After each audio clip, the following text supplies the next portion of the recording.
ஆண்டவரும் உலக ரட்சகருமாகிய இயேசுவின் நாமத்தில் வாழ்த்துக்கள். தினம் ஒரு மிஷனரி வரலாறு. இது போன்ற மிஷனரிகளின் வாழ்க்கை சரித்திரங்களை உங்களிடம் பகிர்ந்து கொள்வதில் மிகுந்த மகிழ்ச்சி அடைகிறோம்.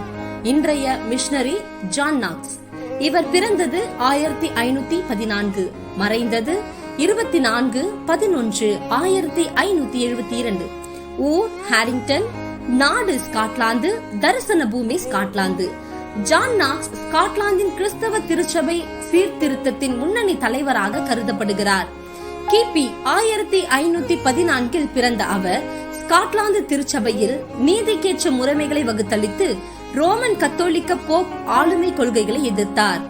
அவர் ஸ்காட்லாந்தின் கிறிஸ்தவ திருச்சபையை சீர்திருத்தும் நோக்கத்துடன் சீர்திருத்த இயக்கத்தில் சேர்வதற்கு ஆரம்ப கால சீர்திருத்தவாதிகளான பேட்ரிக் ஹாமில்டன் மற்றும் ஜார்ஜ் விஷார்ட் போன்றவர்களால் ஈர்க்கப்பட்டிருக்கலாம்.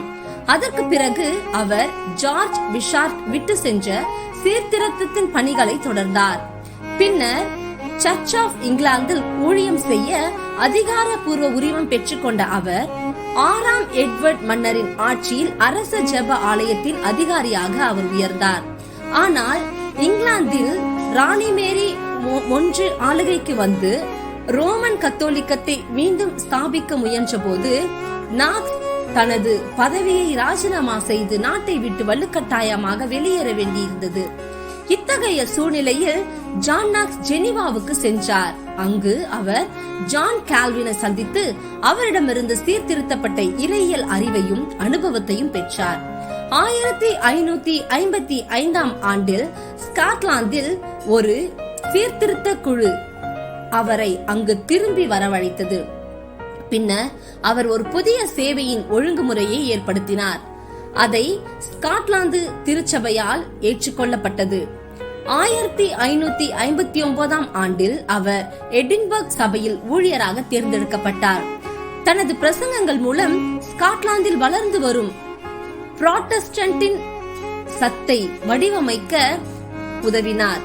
எனினும் தவறான போதனைகளை செய்கிறார் என்னும் குற்றச்சாட்டப்பட்டு அவர் ஸ்காட்லாந்து ராணியின் முன் கொண்டு வரப்பட்ட போது நீதியின் பட்டயம் கர்த்தருடையது, இளவரசர்களும் ஆட்சியாளர்களும் அதை பயன்படுத்த தவறினாலும் மற்றவர்கள் பயன்படுத்தி வெற்றி பெறலாம் என்று அவர் கூறினார். ஜான் நாக்ஸ் கிரேக்க மற்றும் எபிரேய மொழிகளை கற்றுக்கொண்டு வேதாகமத்தை ஆங்கிலத்தில் மொழிபெயர்த்தார்.